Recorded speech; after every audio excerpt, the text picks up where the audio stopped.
I'd now like to introduce Mark. Mark doesn't have Aniridia, but he is the father to Harry, who does have Aniridia. So Mark's going to reflect on what he's learned over almost 3 decades of supporting Harry. So over to you, Mark. Thank you. As we said, I don't have Aniridia, but Harry, my second son, does. And I thought I'd look back from a dad's perspective of what I recall of sort of the best part of 30 years with Aniridia. If some of this seems familiar, it's because it builds on the Journey with Aniridia talk that Harry and I gave to Aniridia Network UK conference in 2014, which is why the slides I've got have been trimmed from that, and they're not quite on brand, so apologies for that. And of course, the YouTube for that is on the Aniridia Network homepage, so if you've watched that recently, some of this will be familiar, and if you haven't, so be it. What I found interesting when I read my notes from 2014 is how much of this journey I'd forgotten. The fights and the struggles and the coming to terms with being different and making adjustments and being involved and advocating had all become a distant memory, which is probably a good thing, in that the hassle and the heartache doesn't continue. Things do get better. Although what I would suggest, so it's a unique journey for you. Every family has their own personal journey, and each person in the family has their own separate journey, all shaped by circumstances, and you become your own experts in the condition. Looking back, my journey as a dad has been one of providing practical help and taking a scientific approach to understanding the condition. Whereas in contrast, Andrea, Harry's mum, who's sitting out of shot beside me, has been the more reassuring and supporting emotionally. And I think between us as parents, we've covered most bases for it. And for context, there's no previous occurrence of Aniridia in our family. And I think it was quite interesting listening to Harriet, because she's laid the groundwork for an awful lot of things that we're going to be looking at. So, Harry was born 30 years ago, half of my lifetime, in the early hours of a cold November morning in 1996 in Furness General Hospital in Barrow, which is a remote town in Cumbria, famous for building submarines. And as soon as he was breathing, the midwife counted his fingers and toes, something that hadn't been done when Harry's elder brother had been born in Royal United Hospital in Bath 2 years earlier. And when I asked, they said, your elder son wasn't born in Barrow. 10 fingers and toes, no genetic problems, I mistakenly believed.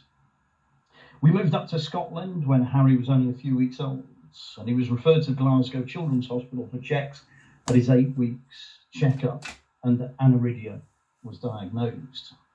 The explanation of the condition then was clinical, blunt, with no attempt at reassurance, and what's more, no practical advice that answered, what does this mean for Harry and for us, his family?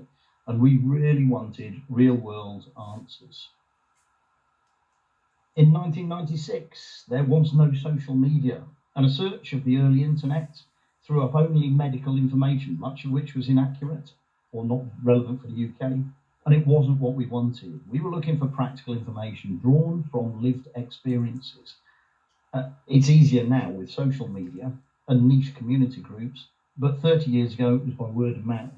And the most helpful conversation that gave us some reassurance was with Yvonne Boone, who then was part of Aniridia UK. Harry was subject to the 6-monthly routine of a range of tests which weren't well coordinated, and it took us a few years of chaos to finally realise that there wasn't a standard way of doing things. We had to start working it out for ourselves. We kept lots of notes, what's happening, what experts say, what the plan is, and making lists appealed to my nature. It was something that I could do by being pretty systematic with it. And the lists included any significant differences in Harry's behaviour compared to his elder brother. And we slowly came to realise, to our great relief, that in most respects, Harry was a normal, happy toddler. But after 3 or 4 years, we still didn't really understand how best to treat Harry's sight with glasses. By this stage, he had prescription lenses, but he'd been wearing kids' sunglasses at the time. and they didn't work with prescription lenses. Eventually, we found a specialist ophthalmologist, and although it was 90 minutes away across Glasgow, the journey was worth it, because in our first 45 minutes with him, he did more tests on Harry's eyesight than had been completed in the previous 3 years. And that sort of leads to my second observation, that seek out friendly professionals, find the experts and get them to answer your questions. They do exist, but you might have to get recommendations. We were offered loads of really useful information, much of which hadn't been mentioned at all in the previous 3 years of growing up with diagnosis and hospital visits. And I've got to admit, I really enjoyed the visits, and understanding the technical and scientific or practical side of Harry's aniridia, and being able to break it down into cause and effect really helped me to understand it. And about this time, we started to think about nursery and preschool, and we realised that even if teachers wanted to, they wouldn't find information that was important or relevant to Harry in textbooks. We drafted a simple A4 information sheet to summarise our knowledge and related observations of Harry's eye condition and how they affected him. This was done with Harry's input as best he could, and then written from Harry's perspective. And this personalised sheet of "My name is Harry" was our first pupil's passport. And by writing down what we knew, Andrea and I discovered that each of us had spotted different aspects of how Harry reacted to things. And even now, after 30 years, there are still aspects of Harry's condition that only one or other of us still understand. In 2003, when Harry was 7 and settled in primary school, we moved from Scotland to the Forest of Dean on the Severn Estuary in Gloucestershire. Our local village was small, only 60 pupils, and what a contrast. This was a very different care regime, and we thought Scotland had been chaotic. But in England, there was no joined-up support, and Gloucestershire seemed very fragmented. We were starting again from scratch, but by now we were becoming battle-hardened. We revised the pupil's passport with Harry's suggestions and turned it into a booklet. He understood his condition and wrote it up as a diagram. Where the arrow is pointing, that piece is called iris. Some people have an iris and some people don't, like me, Harry Westwood. But within 6 months, it was clear that his self-esteem had taken a knock and he was struggling at school. We called a meeting with a head teacher. Harry was 8 and was very aware of what was wrong and how he thought things should be changed for him. We reviewed everything that we could think about at school, and it turned out to be a really good learning session for both us as parents, for Harry, and for the teachers. And we pushed for a statement of educational needs to be put in place before his SAT started. But not only did we want support and adjustments for the things that were holding him back, we also needed to manage people's expectations about what Harry could still do normally and what he would want to do, to prompt people to set higher expectations for him. Andrew and I became parent helpers at school, and we both got involved in helping the local scout group to support Harry. I've ended up running our local scout group for the last 23 years and find myself advocating for all young people who need support when their parents claim they can't or won't do such and such a thing. And I find it interesting that quite often parents of capable young people unknowingly put constraints onto what they think their children can do. So it's not just medical conditions that hold young people back. Parents' expectations can also hold them back. Now, eventually it came time to move to secondary school. He was going from a village school to one that was 10 times the size, where Harry would be anonymous initially. We updated the pupil's passport again, including a more thorough understanding of successes and shortfalls. And in secondary school, we had much less contact with Harry's teachers, so Andrea arranged to meet Harry's teaching assistant at school every Friday as school finished. And this was a mum thing. And I became gradually less aware of details of issues and progress. For me, to some extent, Harry's secondary school just happened. Fundamentally, though, Harry got stuck in at school, and with Scouts, he completed Duke of Edinburgh Bronze. He became a prefect in his final year, and he was determined to demonstrate that aniridia did not define who he is. Now, his school didn't have a sixth form, so after GCSEs, we had to work on the transition between schools again. Harry's results were good enough to get him into the sixth form at Tommy's Grammar School in Gloucester. They didn't have much experience of pupils joining the sixth form with special needs, so we sat down with the SEN coordinator and explored some of the issues, and again we rewrote his passport. But by now, Harry was more than capable of managing the transition. He visited the school before the start of term, took videos of the routes through the corridors and studied them to really learn the layout of the school and how to get from A to B. And learning routes from videos was a skill that he became renowned for. Studying routes using Google Street View, identifying landmarks so that he could find his way around, he became an expert at it and showing his friends around, and he had little difficulty navigating his friends around Rome.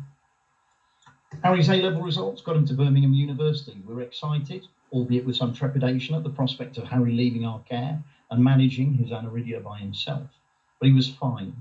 5 years at Birmingham Uni disappeared in a flash.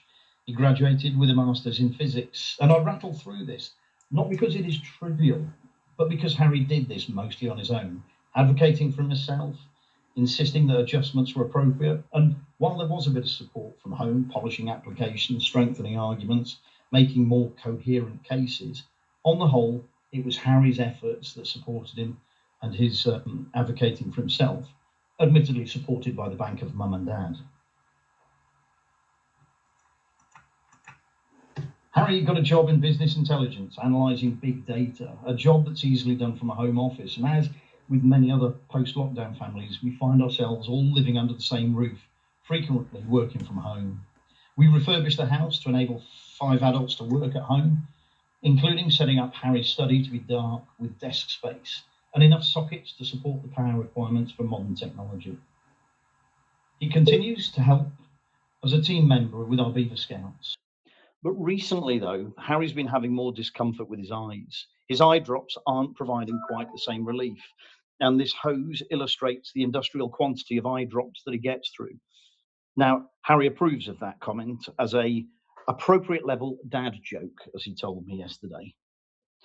Local eye specialists aren't sufficiently familiar with Aniridia to be able to provide tailored advice, so he arranged for a private consultation at Moorfields this month, and for the first time in 15 years, I accompanied him on a medical consultation. We spent the best part of an afternoon doing a variety of tests, speaking to specialists, and suddenly I was transported back 25 years to Glasgow, filling in key details, taking notes, asking questions, and checking our understanding, and again, taking an active part in the consultation process. The more things change, the more they stay the same. But there were several noticeable differences at Moorfields compared to Glasgow. Harry now had 30 years of experience to draw on and knowledge of his own condition, and was able to describe his symptoms and answer detailed questions and ask probing questions.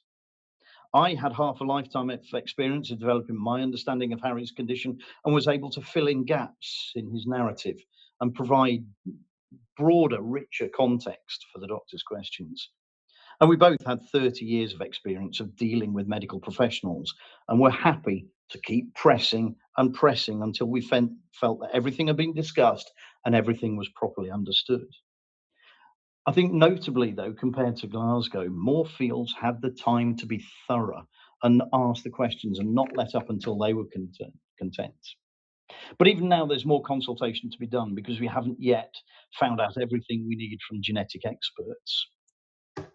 So what does this mean from a father's perspective? Well, Harry's done much more and achieved much more than Andrea and I dared imagine 30 years ago.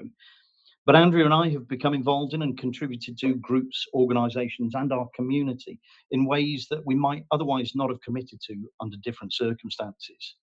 And in looking back and thinking about half a lifetime with Aniridia, I amended my final observation from the 2014 talk. So, yeah, Aniridia does provide challenges, and it is what you make of it, but also what it makes of you.